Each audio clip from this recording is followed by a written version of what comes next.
जो लोग अभी नहीं, होता क्या है तो मैं उनको बता दूं, डायरेक्ट आप ऐसे याद रख सकते हैं कि जो ई जो है हमारा वो है ईएमएफ, यानी कि इलेक्ट्रोमोटिव फोर्स, या जिसको हम पोटेंशियल वी भी बोलते हैं।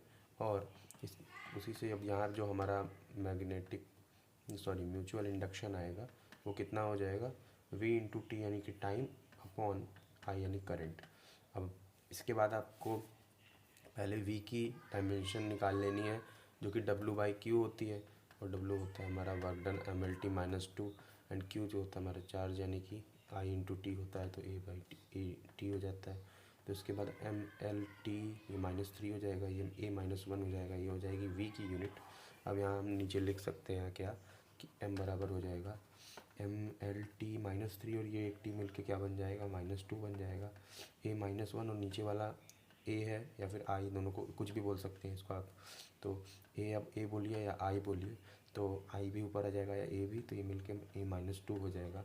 ठीक है, तो फाइनली हमारा ये आंसर बन जाएगा कि कौन सा है, देखिए MLT-2 A-2, तो ये रहा MLT-2 A-2, आपका ये आंसर हो जाएगा। ओके, सो मैं आपको एक बात बता दूं कि जैसा कि आप सब जानते होंगे, कुछ लोग जानते होंगे कि वीडियो अपलोड करने के बाद बीच में से आधी वीडियो गायब हो गई थी, तो मुझे इसका फिर से शॉर्ट बनाना पड़ा, और तब तक ये जो स्पेस खाली था सॉल्यूशन का, मैंने उसको फिल कर दिया था, क्योंकि मैंने आपको बताया था कि मैं इसको PDF नोट्स आपको along with the solution provide करूँगा। सो इसलिए जो है मैं वीडियो वापस से इस पार्ट से बना रहा हूँ। सो देखिए और इन्जॉय करिए। आइए देखते हैं which of the following is a dimensionless quantity. तो कौन सी क्वांटिटी आपकी इसमें से डायमेंशनलेस होने वाली है। तो पहले देख लीजिए, पहली क्वांटिटी कौन सी दी हुई है, आपकी रिलेटिव मैग्नेटिक परमिएबिलिटी। तो ये जो रिलेटिव मैग्नेटिक परमिएबिलिटी है, इसके बारे में थोड़ा सा समझने की कोशिश करेंगे कि मैग्नेटिक परमिएबिलिटी को म्यू नॉट से डिनोट करते हैं, और रिलेटिव मैग्नेटिक परमिएबिलिटी का मतलब होता है कि एक मीडियम की परमिएबिलिटी अपॉन दूसरे मीडियम की परमिएबिलिटी को हम लोग मतलब जब कंपेयर करते हैं तो रिलेटिव कब होता है, जब हम किसी चीज़ को कंपेयर करते हैं, ठीक है ना, तभी तो रिलेटिव, जैसे रिलेटिव स्पीड निकालते हैं, रिलेटिव वेलोसिटी निकालते हैं, सॉरी स्पीड तो नहीं निकाल सकते, रिलेटिव वेलोसिटी मान लीजिए निकालते हैं या कंपेयर करके किसी चीज़ को, तो वैसे ही हम कंपेयर करते हैं मीडियम की जो परमिएबिलिटी होती है, मैग्नेटिक परमिएबिलिटी, उसी भी हम लोग कंपेयर करते हैं निकालते समय। तो वैसे ही जैसे आप एग्जांपल ले लीजिए, डेंसिटी होती है, रिलेटिव डेंसिटी नाम की एक चीज़ होती है। तो रिलेटिव डेंसिटी क्या होती है, वो होती है density of water, density of substance upon density of water at 4 degree Celsius. तो ये भी तो एक डेंसिटी कंपेरिजन हो गया, रिलेटिव डेंसिटी। तो जहाँ भी आपको ये वर्ड रिलेटिव दिखाई देता है, तो वहाँ पे आप क्या हो जाएंगे, सावधान हो जाएंगे कि ये क्या है, आपका हमेशा रिलेशन देगा दो सेम फिजिकल क्वांटिटी के बीच में, जिसकी वजह से आपका ये क्या हो जाएगा, एक डायमेंशनलेस क्वांटिटी हो जाएगा। तो यहाँ तो पूछा है कौन सी डायमेंशनलेस नहीं है, तो पहली वाली तो है। तो पावर फैक्टर की बात करते हैं हम। तो पावर फैक्टर बेसिकली अगर पीएफ से लिखे तो पावर फैक्टर क्या होता है, कॉस ऑफ फाई होता है। ठीक है, अब जिन लोगों ने रीजन किया है उनको पता होगा कि जो फाई होता है हमारा, वो फेज एंगल होता है between alternating current and alternating voltage alternating voltage और करंट के बीच में जो फेज एंगल होता है उसको फाई बोलते हैं, और इसी के कोसाइन को हम लोग पावर फैक्टर बोलते हैं। जिन्हें नहीं पता तो मैं बता दूं कि क्लास 12 की एसी करंट वाले चैप्टर में आपको पढ़ने को मिलेगा, तो आप चिंता ना करें, स्पेशली क्लास 11th वाले बच्चे। सो मैं ये कहना चाहता हूँ कि ये जो फॉर्मूला है आप उसे याद रखें। सो इस फॉर्मूले से आपको क्या लग रहा है कि कॉस का फंक्शन दिया हुआ है, तो कॉस का फंक्शन या किसी भी ट्रिग्नोमेट्रिक, कोई भी ट्रिग्नोमेट्रिक फंक्शन होता है, चाहे उसके अंदर की एंगल की वैल्यू हो, चाहे वो खुद पूरा एक ट्रिग्नोमेट्रिक फंक्शन हो, तो वो एक वैल्यू रिटर्न करता है जो कि क्या होती है, वो भी डायमेंशन लेस होती है। तो ये चीज़ आपको याद रखनी है। तो ये भी डायमेंशन लेस हो गया, हमें तो चाहिए कौन सा डायमेंशन लेस नहीं है। तो देखिए नेक्स्ट वाला हमारा परमिएबिलिटी ऑफ फ्री स्पेस। तो परमिएबिलिटी ऑफ फ्री स्पेस क्या होता है, चलिए आइए देखें। तो ये जो रिलेटिव मैग्नेटिक परमिएबिलिटी थी, तो वही चीज़ है ये, लेकिन जैसे ये म्यू नॉट है, मतलब ये वैक्यूम के अंदर, यही सेम जो मैग्नेटिक परमिएबिलिटी है वो वैक्यूम के अंदर कितनी होगी उसे म्यू नॉट बोलते हैं। और ये कितनी होती है, हमारी आती है magnetizing field upon magnetizing field intensity. Okay, तो ये जो मैग्नेटाइजिंग फील्ड होती है अपॉन मैग्नेटाइजिंग फील्ड इंटेंसिटी, और इसको पूरा एक और नाम बोलते हैं मैग्नेटाइजिंग फील्ड इंडक्शन भी बोलते हैं। और ये जो एच हेनरी में है इसको मैग्नेटाइजिंग फील्ड इंटेंसिटी बोलते हैं। ये आपको क्लास 12 के मैग्नेट वाले चैप्टर में आपको मिल जाएगा देखने को। और फिलहाल अगर आपको नहीं मिलता है तो आप डायरेक्ट इसमें समझ सकते हो। एच बराबर एक फॉर्मूला होता है एन आई, एन मतलब नंबर ऑफ टर्न्स, आई मतलब होता है करंट, ठीक है। तो एच मतलब नंबर ऑफ टर्न्स होता है, सॉरी एन मतलब नंबर ऑफ टर्न्स होता है, आई मतलब होता है करंट। तो यहाँ नीचे एन आई कर देंगे। और एक फॉर्मूला आपने पढ़ा होगा F equal to I B L, और साइन थीटा भी पढ़ा होगा, लेकिन ये क्लास 10th में पढ़ा था आपने। तो इससे आप बी को निकाल लेंगे, कितना हो जाएगा, B upon F upon I L हो जाएगा, ठीक है। तो ये इसकी एक वैल्यू आएगी, जैसे ये हो जाएगा ऊपर M L T minus two, नीचे वाला हो जाएगा करंट ए इंटू एल, और एल से एल कैंसिल होगा तो M A minus one T minus two बन जाएगा, ओके।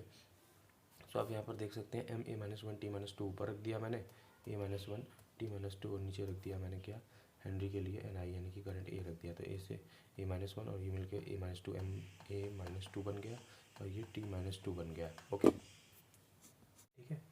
सो यहाँ हमको हमारा आंसर मिल गया है जो है परमेबिलिटी ऑफ फ्री स्पेस।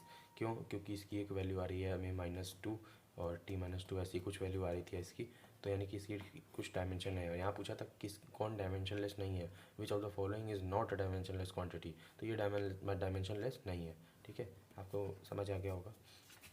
अब आगे देखते हैं नेक्स्ट क्या बोल रहा है कि नेक्स्ट क्वेश्चन कह रहा है कि इफ़ ई एल एम और जी को डिनोट करेंगे ऐसे क्वांटिटी ऑफ एनर्जी को, एंगुलर मोमेंटम, मास और कांस्टेंट ऑफ ग्रेविटेशन यानी ग्रेविटेशनल कांस्टेंट, यानी कि कुछ अल्फ़ाबेट उठा लिए हैं, उनको क्या कर दिया है, कुछ फिजिकल क्वांटिटी से रिलेट कर दिया है कि ई को हम एनर्जी मान ले रहे हैं, एल को एंगुलर मोमेंटम, एम को मास एंड जी को ग्रेविटेशनल कांस्टेंट मान लेते हैं, ठीक है। तो बोल रहा है कि एक नई क्वांटिटी है पी, जिसको इन ई एल एम और जी के टर्म्स में लिखा है। तो बोला है कि उसको एक्चुअल में वो उसका जो फॉर्मूला होगा वो डायमेंशनल होगा कितना, ठीक है। तो ये कुछ नहीं किया है, बल्कि क्या किया है कि बस आपको यहाँ पर ये जो ई एल एम दिया हुआ है, तो ये जो खुद एक फंडामेंटल क्वांटिटी नहीं है अभी, तो इनको आप क्या करिए, पहले फंडामेंटल क्वांटिटी बनाइए। एनर्जी एक फंडामेंटल क्वांटिटी नहीं है। एनर्जी जो होती है आपकी वो कितनी होती है उसको भी आप लिख सकते हो M L T minus two. यहाँ ई एनर्जी को रिप्रेजेंट कर रहा है तो इसलिए मैं इसको M L T minus two लिख सकता हूँ, ठीक है। वही बात करते हैं एल यानी एंगुलर मोमेंटम, जिसको एम वी आर से डिनोट करते हैं, ठीक है। एंगुलर मोमेंटम को एम होता है हमारा मास एम, और एल टी माइनस वन होता है इसमें वी यानी कि वेलोसिटी, और आर होता है हमारा एल। तो M L two T minus one हो जाएगा हमारे पास। और जो यहाँ पर पूछा है इस फॉर्मूले के अंदर, तो एक बार यहाँ पहले लिख लेते हैं, एल बराबर हो जाएगा M L two T minus two T minus one. Next हमारे क्या है, हमारे पास यूनिवर्सल ग्रेविटेशन कांस्टेंट जी। तो G equal to F into R square by M one M two होता था, तो एम स्क्वायर होता था, आपने पढ़ा होगा F equal to G M N two और upon R square class 9th में। तो यहाँ पे आप देख सकते हैं मैं क्या कर दूंगा इसको, M L T minus two होता है फोर्स, और ये होता है एल के स्क्वायर, तो इसको मैं कर दूंगा M L three T minus two, और नीचे हमारा है एम स्क्वायर, तो ये हो जाएगा M minus one L three T minus two. तो यहाँ जी हमारा कहीं ना कहीं आ गया है M minus one L three T minus two, okay. थोड़ी सी जगह का मैं तो समझ जाइएगा इसको। और इसके बाद यहाँ पर क्या दिया हुआ है कि पी बराबर कितना होगा, ठीक है। तो एक बार हम इसको साइड में कहीं लिख लेते हैं कि ये क्या है, energy M L T minus two, और M L two angular momentum है M L two T minus one,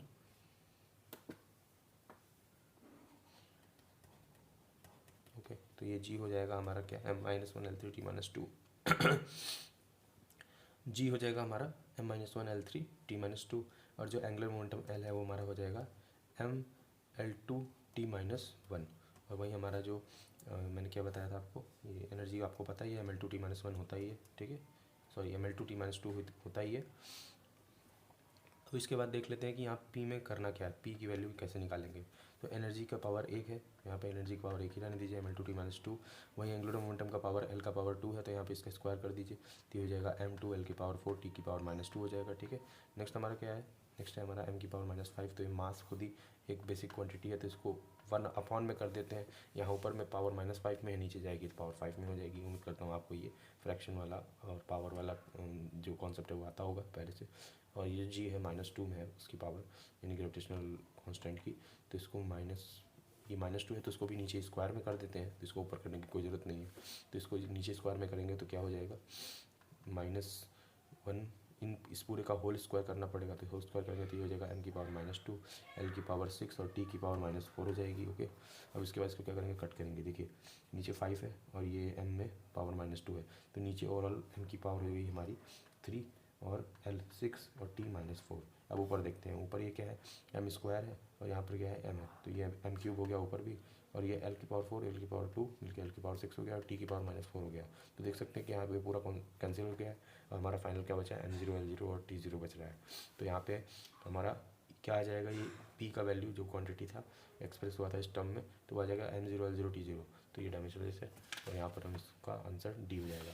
ठीक है, आइए नेक्स्ट क्वेश्चन पे चलते हैं। हमारा नेक्स्ट क्वेश्चन है क्वेश्चन नंबर 7। तो क्वेश्चन नंबर 7 में क्या कह रहा है कि if C and V represent the capacity and the voltage respectively. तो सी, पहले तो मैं आपको बता दूं क्लास 11th वालों को, क्योंकि 12th वालों को तो पता है कैपेसिटी और कैपेसिटर होता क्या है, तो 11th वाले आप याद रखिए कि क्यू यानी चार्ज, क्यू जहाँ चार्ज है बराबर सी जो है कैपेसिटेंस बोलते हैं इसको, और वी हमारा वोल्टेज है। तो ये चार्ज कैपेसिटेंस वोल्टेज के बीच का एक रिलेशन है। तो यहाँ से आप सी कैपेसिटेंस, ये इसी सी की बात कर रहा है जो कि कैपेसिटी लिखा है, कैपेसिटी बोलिए, कैपेसिटर बोलिए, कैपेसिटेंस बोलिए। ठीक है, कैपेसिटर की कैपेसिटेंस होती है, जैसे रजिस्टर होता है वो डिवाइस है और उसकी क्या होती है, प्रॉपर्टी रेजिस्टेंस होती है, वैसे ही कैपेसिटर एक डिवाइस है, उसकी प्रॉपर्टी क्या है, कैपेसिटेंस है। तो वही कैपेसिटेंस के लिए या कैपेसिटी के लिए हम यहाँ पर फॉर्मूला लिख रहे हैं, जो कि क्या हो जाएगा, क्यू बाई वी हो जाएगा। और यहाँ वी की जगह हम लोग डब्ल्यू बाई क्यू रख दें, डब्ल्यू बाई क्यू रख दें, तो ये क्यू ऊपर जाके क्या बना देगा, इसको क्यू स्क्वायर बाई डब्ल्यू बना देगा। क्यू होता है हमारा 80, तो ये ए स्क्वायर टी स्क्वायर हो जाएगा, नीचे वर्क डन हो जाएगा, ml2 t-2 हो जाएगा। ओके, तो उम्मीद करता हूँ आपको ये समझ में आ रहा होगा। तो ये डायमेंशन यहाँ से हमारे किसकी मिल गई, सी की मिल गई। ओके, तो देखिए यहाँ पे पूछा गया सी बाई वी का रेशियो पूछा था कि लैम्डा है, एक दूसरा आपको वेरिएबल ले लिया है, उसको क्या करना है, सी बाई वी से कंपेयर किया है और बोला है कि लैम्डा की डायमेंशन बताइए। तो लैम्डा की भी डायमेंशन होगी जैसे सी बाई वी की होगी। अब सी को हम लोग लिख सकते हैं क्या, क्यू अपॉन वी, और क्यू अपॉन वी लिखा है तो वी कहाँ जाएगा, यहाँ चला जाएगा, तो ये क्या बन जाएगा, क्यू अपॉन वी स्क्वायर हो जाएगा। अब देखिए क्यू तो होता है 80 और वी की वैल्यू हमने पहले निकाल रखी है। ठीक है, वी की वैल्यू कितनी होती है, तो वी की वैल्यू हमारी कितनी होती है, mlt-3e-1, यही हमने पढ़ा था। ठीक है, तो यहाँ वी की वैल्यू हम यहाँ पे पुट कर देंगे, क्योंकि वी का स्क्वायर है, ऊपर क्यू है 80 हो गया, नीचे क्या है, वी का स्क्वायर है। ठीक है, तो यहाँ पे स्क्वायर कर दीजिए, m का स्क्वायर, l का स्क्वायर, t की पावर -6 हो जाएगी, a की पावर -2 हो जाएगी। यहाँ फाइनल क्या बन जाएगा हमारा, इसको अगर हम ऊपर ले जाते हैं तो ये बन जाएगा m-2, और ये l की पावर बन जाएगी -2, t की पावर बन जाएगी क्योंकि 6 है तो यहाँ 7, t की पावर 7 हो जाएगी और a की पावर 3 हो जाएगी। ठीक है, ऐसा कोई फॉर्मूला आपको ऑप्शन में दिख रहा है, तो ये देखिए ऑप्शन डी है, m-2 l-4 t की पावर 7 और आई लिखा है पावर 3, आई बोलिए या फिर ए से करंट को ए से भी डिनोट करते हैं, तो वो बोलिए दोनों सेम ही होता है। तो आइए चलते हैं नेक्स्ट क्वेश्चन की तरफ। नेक्स्ट क्वेश्चन हमारा क्या है, ये गया सी और वी रिप्रेजेंट करने वाला। नेक्स्ट क्वेश्चन है हमारा यूनिट एंड कन्वर्जन के ऊपर है हमारा नेक्स्ट क्वेश्चन। सो देख सकते हैं कि हमारा जो नेक्स्ट क्वेश्चन है वो यूनिट कन्वर्जन के ऊपर है। आपने पढ़ा होगा कि जो डायमेंशनल फार्मूला होता है उसके 3 एप्लीकेशंस होते हैं। ठीक है, सो आपको पता होगा कि जो डायमेंशनल फार्मूला होता है हमारा, ठीक है, उसके 3 एप्लीकेशन होते हैं। पहला कन्वर्जन करना यूनिट का, यूनिट कन्वर्जन होता है। दूसरा क्या होता है हमारा, फॉर्मूला डेरिवेशन होता है, फॉर्मूला को डिराइव करते हैं। तीसरा क्या करते हैं, हमारा जो फॉर्मूला होता है उसको हम लोग चेक करते हैं कि सही है कि नहीं है, दो डायमेंशन सही में उसको कंपेयर किया गया कि नहीं। तो उसी में से एक जो एप्लीकेशन है उसके ऊपर एक क्वेश्चन आज मैं आपको दिखाऊंगा। जैसे यहाँ लिखा है कि डेंसिटी है, डेंसिटी को आपने ऐसा यूनिट में दिया हुआ है कितना, 128 kg/m³ होता है। ठीक है, यहाँ दिया है, तो बोला किसी और यूनिट में वही जो बेसिक मास की यूनिट होगी वो होगी 50 ग्राम। और क्या बोला है यहाँ बोला है कि वहीं पर जो लेंथ, बेसिक लेंथ होगा वो कितने से शुरू होगा, 25 सेंटीमीटर से। वहीं जैसे हमारी ऐसा यूनिट में बेसिक लेंथ मीटर जो होता है 1 मीटर से शुरू होता है, यूनिट उसके यूनिट प्लेस 1 माना गया है। तो यहाँ पे उस यूनिट प्लेस को किसी और यूनिट में, उस यूनिट प्लेस को, लेंथ की यूनिट प्लेस को 25 माना गया है कि 25 से शुरुआती होगी। ठीक है, और मास की यूनिट प्लेस जो होती है, जैसे यहाँ पे एसआई में मास की यूनिट प्लेस 1 kg है, और यहाँ पे जो यूनिट प्लेस मानी गई है वो 50 ग्राम मानी गई है। ठीक है, तो इसके बाद मतलब उसके नीचे से नहीं शुरू होगी। ठीक है, कोई भी चीज़, तो ml और यहाँ पर और कुछ माना गया क्या, देख लेते हैं। तो नहीं, सिर्फ यहाँ पे 2 चीज़ है। ठीक है, और ये डेंसिटी यहाँ पे क्या कर रहा है, कंपेयर करानी है। तो सबसे पहले आपको बता दूँ, कोई भी क्वांटिटी आप कंपेयर कराते हो तो क्वांटिटी पहले जान लो बनती किससे है। क्वांटिटी बनती है न्यूमेरिकल वैल्यू से और उसकी यूनिट से। जैसे आप कोई आलू लेने जाते हो मार्केट में तो बोलते हो कितना आलू चाहिए, तो उसकी क्वांटिटी बताते हो ना, क्वांटिटी मतलब उसकी मात्रा बताते हो कितना आपको लेना है। तो कहते हो कि आपको चाहिए 2 किलो आलू, तो यहाँ जो 2 किलो आपने बोला है तो 2 में दो क्या है आपका न्यूमेरिकल वैल्यू है 2, और इसमें केजी क्या हो गया आपका यूनिट हो गया। तो बहुत ही ज़रूरी होता है किसी क्वांटिटी को बताने के लिए उसका न्यूमेरिकल वैल्यू और यूनिट। तो वहीं से एक फॉर्मूला आया है N1U1 इक्वल टू N2U2, और इसी को हम यूज़ करेंगे यूनिट कन्वर्जन में। तो देखिए N1 हमारा एक न्यूमेरिकल वैल्यू है 128, एक किस में, एक दूसरी यूनिट में, कौन सी यूनिट में, जो हमें पता है SI यूनिट है, SI यूनिट में। तो ये कितना हो जाएगा केजी पर मीटर क्यूब। अब ये क्यों लिख रहा हूँ मैं केजी पर मीटर क्यूब, क्योंकि ये जो क्वांटिटी है किस चीज़ की, ये डेंसिटी की है। अब इसके बाद यहाँ पर N2 हमें पता नहीं है, मतलब दूसरे जो यूनिट है उसमें इसकी न्यूमेरिकल वैल्यू कितनी होगी वही तो निकालना है। लेकिन वो यूनिट में यूनिट प्लेस कितना है, जैसे यहाँ पे यूनिट प्लेस 1 kg था, तो यहाँ 1 मीटर क्यूब था, तो यहाँ पे यूनिट प्लेस कितना है 50 ग्राम है, और नीचे कितना हो जाएगा 25 सेंटीमीटर का क्यूब हो जाएगा। ठीक है, देखिए आप देख सकते हैं क्यूब हुआ ना, इसलिए मैं यहाँ पे क्यूब कर रहा हूँ। सो अब इसके बाद क्या करेंगे, करना क्या है, कई लोग, अब इसमें कन्फ्यूजन क्या होगा कई लोग को कि केजी से ग्राम में कन्वर्ट करना है कि ग्राम वाले को केजी में कन्वर्ट करना है। तो ज़रा आप ही दिमाग लगाइए, आपको पूछा किस में है, आपको पूछा है कि आपको जो नई वाली यूनिट है उसमें आंसर चाहिए, मतलब उसका न्यूमेरिकल वैल्यू चाहिए। तो उसके न्यूमेरिकल वैल्यू को लाने के लिए आपको ये पूरा कन्वर्जन भी तो उसी के रिस्पेक्ट में करना होगा, मतलब ग्राम में करना होगा। तो उम्मीद है समझ आ गया होगा। तो आइए देखते हैं यहाँ पर 128 इंटू कितना हो जाएगा 1000 ग्राम हो जाएगा। नीचे 1 मीटर में 100 सेंटीमीटर होते हैं, तो 100 सेंटीमीटर का 3 बार यहाँ मल्टीप्लाई कर लीजिए। ठीक है, अब यहाँ पर क्या है हमारा 50 है, तो 50 यहाँ नीचे चला जाएगा। ठीक है, यहाँ मैंने 50 नीचे कर दिया, और ये जो 25 3 बार था 25 इंटू 25 इंटू 25 ये ऊपर चला जाएगा, और ये बराबर किसके होगा N2 के। ठीक है, जो न्यूमेरिकल वैल्यू है हमारी दूसरे वाले यूनिट के अंदर। तो देखते हैं नेक्स्ट, अब यहाँ पे कैसे काटेंगे इसको। देखिए 25 1 जा 25, 25 4 जा 100, 25 4 जा, ये भी चला जाएगा, ये 1 जा 1 जा। ओके, अब यहाँ देखते हैं, ये 50 0 से 0 कैंसिल, 5 20 जा हो जाएगा एंड 10।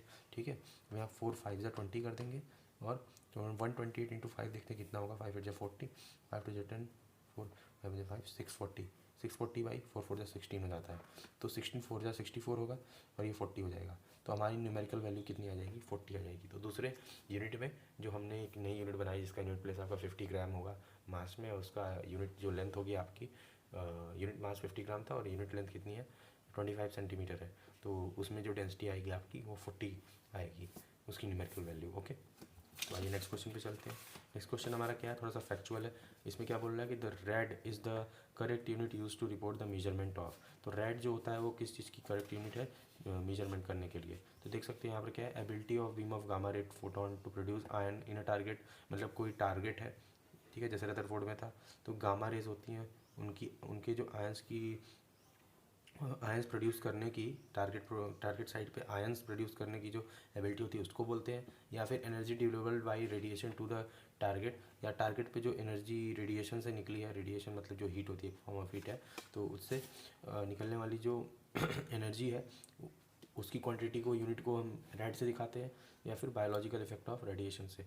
तो आपको पता होगा कि, नहीं पता होगा तो जान लीजिए कि जो बायोलॉजिकल रेडिएशन होता है, ठीक है, बायोलॉजिकल रेडिएशन मतलब एक फिनोमेना है जिसमें क्या होता है कि आपका किसी भी वजह से XYZ रीजन से क्या होता है, रेडिएशन फैल जाता है किसी ऑर्गेनिज्म में, तो उसका बायोलॉजिकल इफेक्ट उस पर क्या पड़ता है उस ऑर्गेनिज्म के ऊपर। तो उसको स्टडी करते समय हम देखते हैं कि उसकी, मान लीजिए आज 5 रेड यूनिट है, मान लीजिए कितनी भी होगी मुझे इसका आइडिया नहीं है, तो एक न्यूमेरिकल ले लेते हैं 5 रेड है, तो अगले दिन अगर उसके अंदर 16 रेड हो गई तो उसके अंदर थोड़ा सा रेडियो एक्टिव पार्ट उसका ज़्यादा हो गया, बढ़ गया।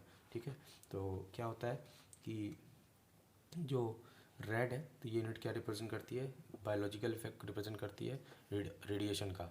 तो रेडिएशन किसी बायोलॉजिकल जीव पे, बायोलॉजिकल ऑर्गेनिज्म पे क्या इफेक्ट करेगा उसको स्टडी करते हैं, तो हम यूनिट कौन सी यूज़ करते हैं, रेडियन की यूज़ करते हैं। ठीक है, अब उसके बाद नेक्स्ट क्वेश्चन हमारा देखते हैं कौन सा है, an expression of energy density यहाँ पर दिया हुआ है। ठीक है, एनर्जी डेंसिटी म्यू बराबर alpha by beta sine alpha x upon KT लिखा हुआ है। ठीक है, जहाँ पर देखिए आप पढ़ेंगे ध्यान से तो क्या लिखा है कि ये जो U है ये एनर्जी डेंसिटी है। तो कोई भी डेंसिटी हो, जैसे आप मास डेंसिटी पढ़ते हैं मास अपॉन वॉल्यूम, वैसे एनर्जी डेंसिटी होती है, एनर्जी डेंसिटी कितनी होती है, एनर्जी अपॉन वॉल्यूम होती है। तो उम्मीद करता हूँ ये आपका डायमेंशन समझ में आ गया होगा। अब इसके बाद देखिए क्या लिखा है यहाँ पर अंदर में साइन अल्फा अपॉन KT, जहाँ K को क्या बोला है, बोल्ट्जमैन कांस्टेंट बोला है। ठीक है, बोल्ट्जमैन कांस्टेंट, अब यहाँ मैं आपको साइड में बता दूँ, बोल्ट्जमैन कांस्टेंट जो होता है हमारा, ये होता है हीट अपॉन टेम्परेचर, ये टेम्परेचर है ना कि टाइम है। ठीक है, और ये T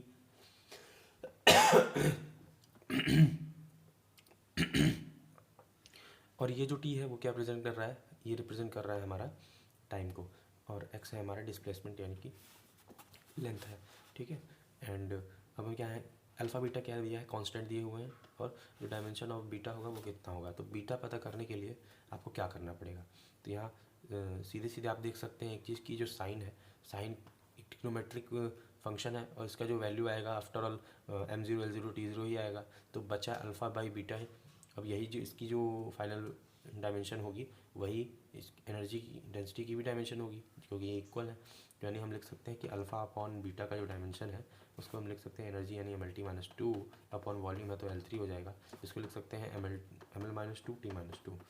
तो अब हमें बीटा निकालना है, तो हम बीटा को क्या करेंगे, इधर भेज देंगे, और ML-2 को नीचे भेज देंगे, तो ये हो जाएगा अल्फ़ा अपॉन ML-2 T-2। तो इट मीन्स हमको बीटा निकालने के लिए पहले अल्फ़ा भी निकालना पड़ेगा। अब ज़रा देखिए अल्फ़ा निकलेगा कैसे, तो आप यहाँ देख सकते हैं, यहाँ हमें एक और हिंट दिया है, एंगल में के अंदर अल्फ़ा को इंट्रोड्यूस किया है। तो आपको पता है एंगल क्या होता है, हमेशा से डायमेंशनलेस होता है, ठीक है, क्या होता है, डायमेंशनलेस होता है। तो अल्फ़ा अपॉन एक्स इंटू के टी क्या हो जाएगा, आपका एक डायमेंशनलेस क्वांटिटी हो जाएगी, डायमेंशनलेस क्वांटिटी हो जाएगी। तो हम क्या करेंगे इसमें, इसको हम दिखा सकते हैं किसके बराबर, अल्फ़ा एक्स बराबर के टी हो सकता है, जो कि डायमेंशनलेस है, तो इसको हम इक्वल टू 1 कर देंगे। अब ये के टी हो जाएगा तो अल्फ़ा बराबर क्या हो जाएगा, के टी अपॉन एक्स हो जाएगा। के था क्या था हमारा, बोल्ट्जमैन कांस्टेंट, यानी कि हीट अपॉन टेम्परेचर था, तो इसको लिख सकते हैं ML-2 T-2 K-1। हीट को, टेम्परेचर को के से, केल्विन से डिनोट करते हैं, और इसकी बेसिक यूनिट जो है फंडामेंटल वो यही है, ठीक है। अब इसके बाद डायमेंशन इसका यही है, ठीक है। टी जो है हमारा क्या है, टाइम है, तो टाइम को हम ऐसे टी लिख लेंगे, और नीचे क्या बचता है हमारा, एक्स बचता है, यानी कि लेंथ, लेंथ को लेंथ लिख लेंगे, यहाँ लेंथ से लेंथ कट जाएगा, क्या बचेगा, ML² की जगह बचेगा ML, ठीक है। MLT, अब ये -2 था, ये 1 था, तो ये MLT-1 K-1 हो जाएगा, ठीक है। MLT-1 K-1 बन जाएगा हमारा, सॉरी अभी यहाँ पर एक गलती हो गई हमसे, तो यहाँ पर क्या करेंगे हम, यहाँ पर आप देख सकते हैं क्या, अल्फ़ा इक्वल टू के टी अपॉन एक्स। यहाँ टी जो था टाइम नहीं था, यहाँ स्मॉल टी लिखा है, यहाँ टेम्परेचर बोला है, टेम्परेचर लेने को, तो हम यहाँ पर के केल्विन टेम्परेचर लेंगे, तो केल्विन से केल्विन कट जाएगा, ओके। अब यहाँ का बचेगा MLT-2 बचेगा, MLT-2 बचेगा, क्योंकि मैं इसको टाइम समझ रहा था तो इसको कैंसिल कर दिया था, यहाँ T-2 ही बचेगा, क्योंकि ये टेम्परेचर है, तो ये क्या हो जाएगा, MLT-2 बन जाएगा, ओके। तो अल्फ़ा की वैल्यू हमें मिल गई है MLT-2, अल्फ़ा कितना है हमारा MLT-2, और बीटा कितना होना था हमारे पास, बीटा होना था अल्फ़ा अपॉन क्या होना था, energy density per unit volume, यानी कि ML² T-2, हाँ तो ये होता है ML-1 T-2, तो इतना ही होना था हमारा, बीटा इक्वल टू अल्फ़ा। अब अल्फ़ा हमें मिल गया है कितना, MLT-2, और नीचे बीटा कितना हो जाएगा, ML-1 T-2। तो हम क्या करेंगे, एम से एम कैंसिल कर देंगे, एल हो जाएगा L², और ये टी यहाँ पर T-2 कैंसिल हो जाएगा, तो टी की पावर भी 0, एम की पावर भी 0 हो जाएगी। यहाँ पे ऐसा कोई ऑप्शन मिल रहा है कि एम, ये देखिए एम की पावर 0 L² और सॉरी तो T-2 है, ये रहा एम की पावर 0 L² और T0, तो इसका आंसर ये हो जाएगा, ठीक है, डी हो जाएगा।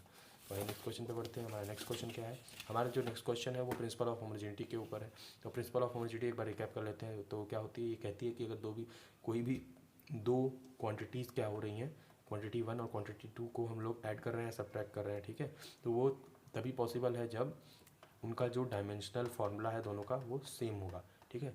और इस पर मैं इसके रिगार्डिंग मैंने एक नोट भी बनाया था कि क्या ऐसा ज़रूरी है कि सेम डायमेंशनल फार्मूला वाले ही हमेशा क्या हो, ऐड हो या सब्ट्रैक्ट हो, और उनके बीच में कोई रिलेशन आए मैथमेटिकल ऑपरेटर के साथ।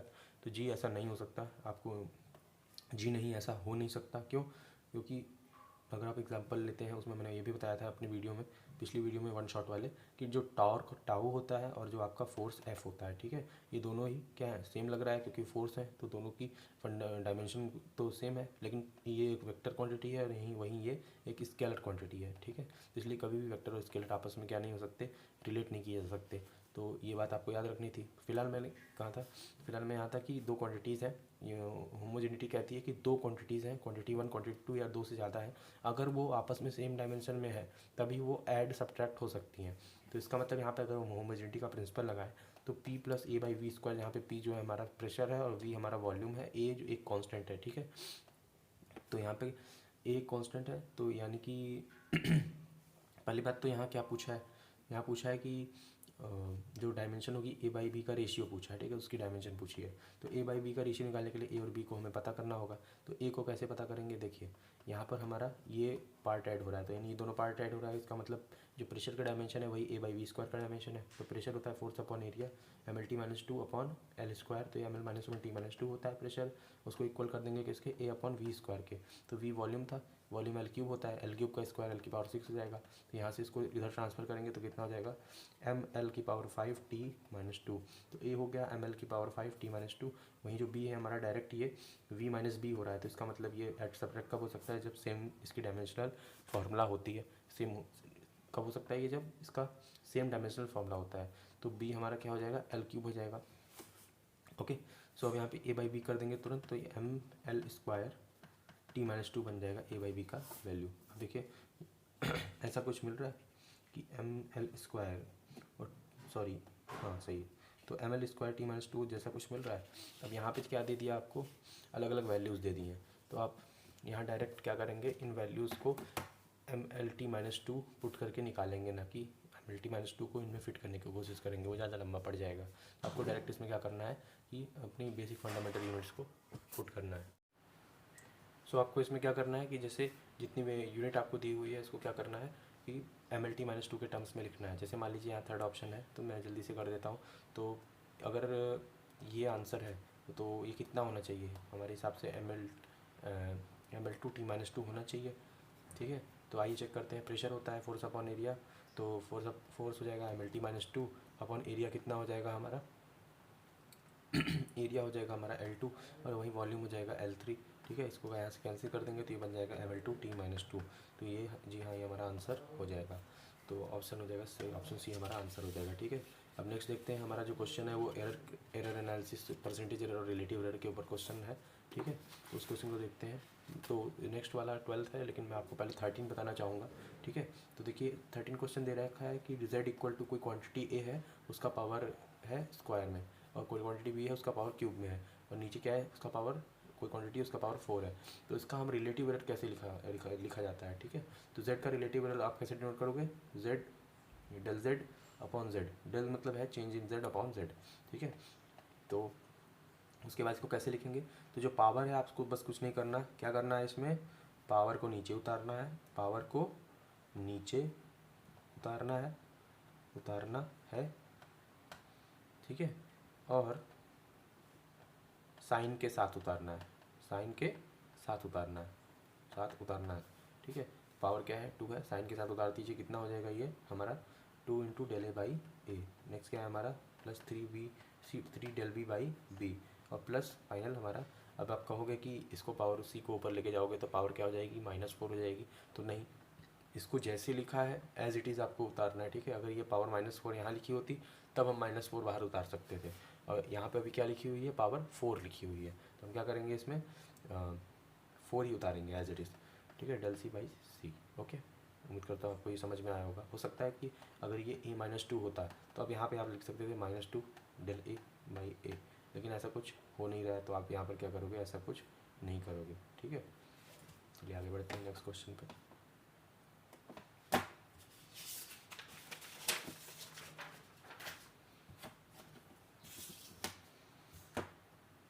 सो नेक्स्ट क्वेश्चन जो है हमारा वो थोड़ा सा हार्ड कैटेगरी का हो सकता है कुछ बच्चों के लिए, वो भी मैं हार्ड नहीं मानता इस क्वेश्चन को। मैं आपको इम्प्रूव करके दिखा दूंगा इसको सॉल्व करने के बाद। ये हार्ड नहीं है, आपके लिए भी नहीं है, आप खुद समझ जाओगे ऐसा क्यों। तो कुछ क्वेश्चन ऐसे होते हैं जो बहुत बड़े दिखते हैं, लेकिन उनका जो कॉन्सेप्ट होता है, उसके अंदर जो कॉन्सेप्ट यूज़ होता है बहुत ही सिंपल यूज़ होता है, ठीक है। वैसा ही एक क्वेश्चन ये भी है, ठीक है। अब आइए पढ़ते हैं क्वेश्चन है क्या।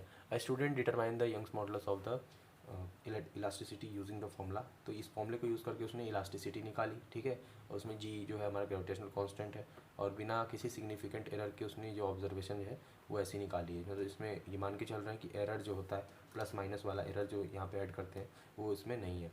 तो डायरेक्ट यहाँ का इसका लिस्ट काउंट दे दिया है, ठीक है। मास जो यूज़ किया उसका लिस्ट काउंट कितना लेके चला, उस क्या बोलते हैं उस इंस्ट्रूमेंट का जो मास को मेजर करता है वो इंस्ट्रूमेंट का लीस्ट काउंट कितना लेके चला, लेंथ मेजर करने वाले बार का कितना लेके चला, ब्रिड्थ बार की ब्रिड्थ का कितना लेके चला, लीस्ट काउंट तो सब कुछ दिया है, और उसको उसने ऑब्जर्व कितना किया कि कितनी आई है वैल्यू। तो यहाँ फाइनल पूछ रहा है हमारा फ्रैक्शनल एरर जो है मेजरमेंट का ऑफ यंग्स मॉडुलस कितना होगा। तो आप उसको फ्रैक्शनल एरर बोलो या फिर रिलेटिव एरर बोलो, दोनों बात सेम ही होती है, ठीक। कान इधर से पकड़ो या उधर से पकड़ो तो वो सेम ही होता है।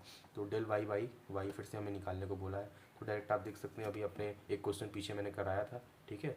तो क्या हो जाएगा यहाँ पर हम डायरेक्ट फ्रैक्शनल एरर इसका भी निकालेंगे या relative error del M by M. अब जी का हम लोग डेल जी बाई जी मत कर दीजिएगा, आप सावधान रहिए, यहाँ पर डेल जी बाई जी नहीं करना है। क्यों? बिकॉज जी जो है आपका क्या है, एक कांस्टेंट है, कांस्टेंट चीज़ का नहीं करते हम हमेशा। जो चीज़ वेरिएबल होती है क्वेश्चन के अंदर, ठीक है, मतलब जिसके अंदर हम वैल्यू पुट कर सकते हैं और वेरिएबल है वो बदलती रहेगी, हम सिर्फ उसी को ऐसे डिनोट कर सकते हैं रिलेटिव एरर में हमारे एक्सपेरिमेंट के अंदर। और जो चीज़ें कांस्टेंट है तो कांस्टेंट ही है भाई, उसको तुम क्यों करोगे, ठीक है। यहाँ पे जैसे एक नंबर है, यहाँ नंबर जो है 4 है, 4 एक कांस्टेंट है, तो इसको डेल 4/4 तो करेंगे नहीं इसमें ना, ठीक है।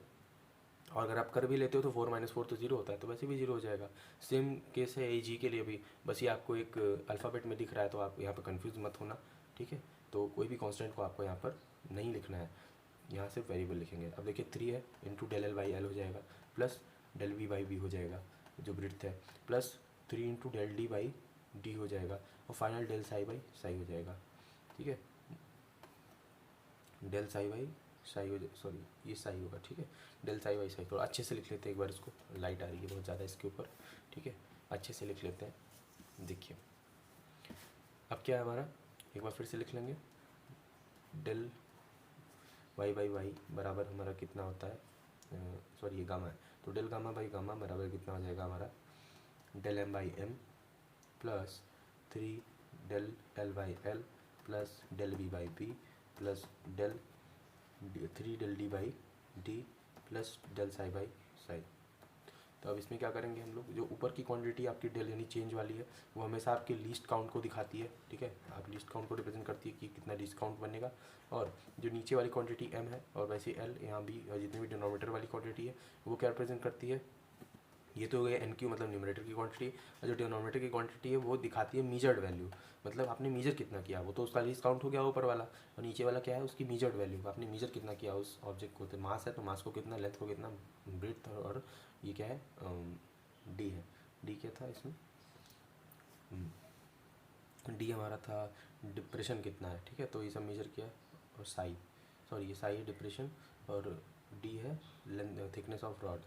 तो ये सब कितना होगा हम यहाँ पर फाइनल देख लेते हैं, यहाँ हमें दिया ही हुआ है, और यहाँ पे हम पुट करेंगे इस पूरे को इस फॉर्मूला में। तो देखिए मास है ग्राम में है। तो अब एक और पॉइंट आपको नोट करना है कि जब भी आप ऐसे फॉर्मूले में इनको पुट करते हो तो फॉर्मूले में पुट करते समय आपको क्या करना होता है कि ये वैल्यूज़ को लेकर और आपको फाइनली यूनिट प्लेस पे रखना होता है, एसआई यूनिट में इसको रखना होता है। तो जो भी आपको न्यूमेरिकल वैल्यू है उसको एसआई यूनिट पे रखिएगा। तो जैसे डेलम यहाँ लिस्ट काउंट है तो लिस्ट काउंट ऊपर डेलम में कितना लिखेंगे, 1 नहीं लिखेंगे, 10⁻³ क्योंकि 1 ग्राम में 10⁻³ kg होता है। और नीचे वहीं सिमिलरली एम यहाँ पे कि एसआई यूनिट पे दिया है तो इसको 2 लिख देंगे एज इट इज़। नेक्स्ट है हमारा 10⁻³ ये भी होगा, ठीक है। और नीचे कितना हो जाएगा, ये 1 मीटर है तो 1 ही रहने देंगे, और इंटू 3 भी कर देंगे, भूलिएगा मत। ये जो हमारा क्या था, ये 3 था ना, 3 मल्टीप्लाई हो रहा था ऊपर, 3 डेल एल बाई एल। अब डेल बी बाई बी को देखते हैं, तो डेल बी बाई बी कितना हो जाएगा हमारा, ये हो जाएगा 0.1 पहले से है तो जो 10⁻⁴ अपॉन 0.04 सेंटीमीटर तो मीटर हो जाएगा 0.04। नेक्स्ट है हमारा डेल डी बाई डी, तो ये हो जाएगा 10⁻⁵ हो जाएगा, अपॉन में 0.004 हो जाएगा, प्लस हमारा लास्ट वाला कितना है क्वांटिटी 10⁻⁵ ये भी होगा, अपॉन ये 0.005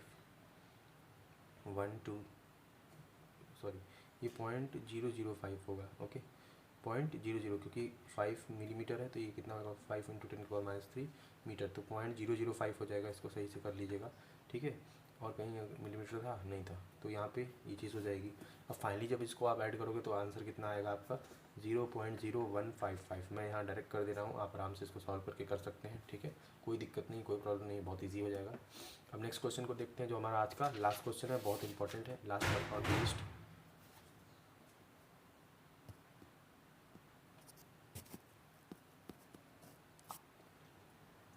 तो लास्ट क्वेश्चन देखते हैं हमारा, last but not least question.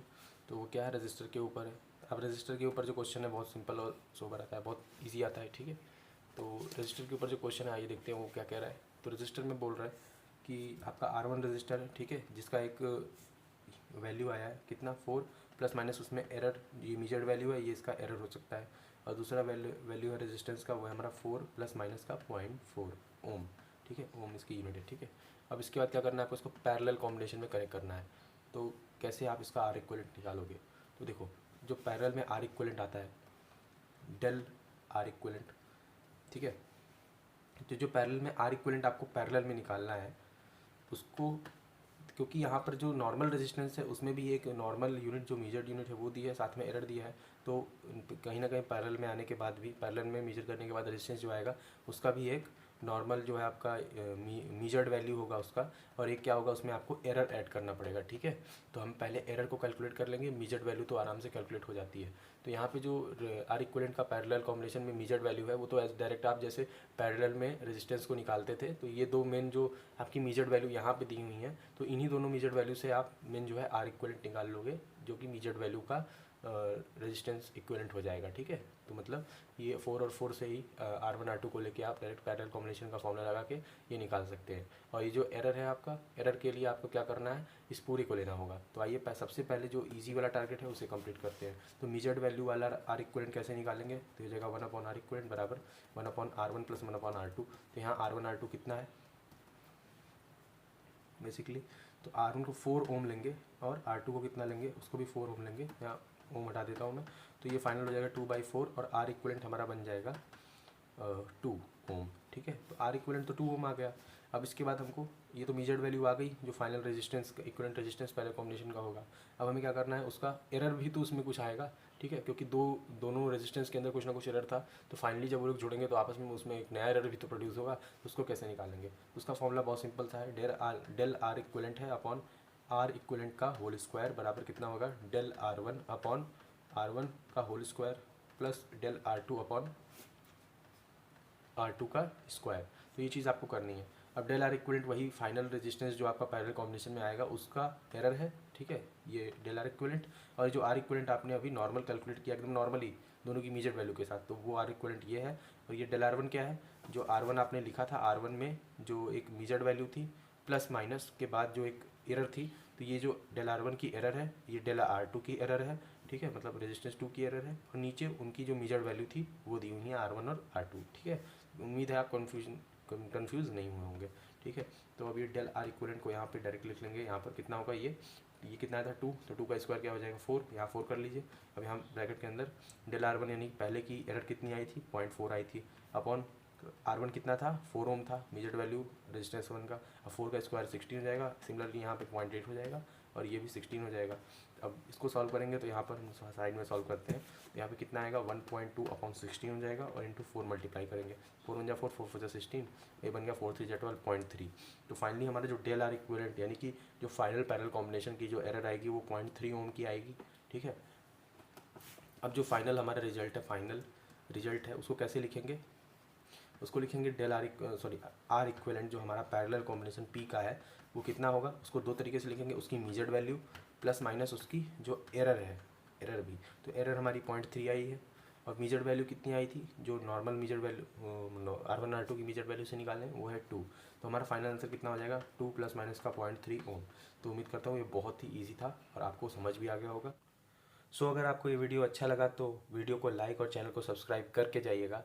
तो मिलते हैं आपसे नेक्स्ट वीडियो में। Till then keep studying and keep grinding. जय हिंद।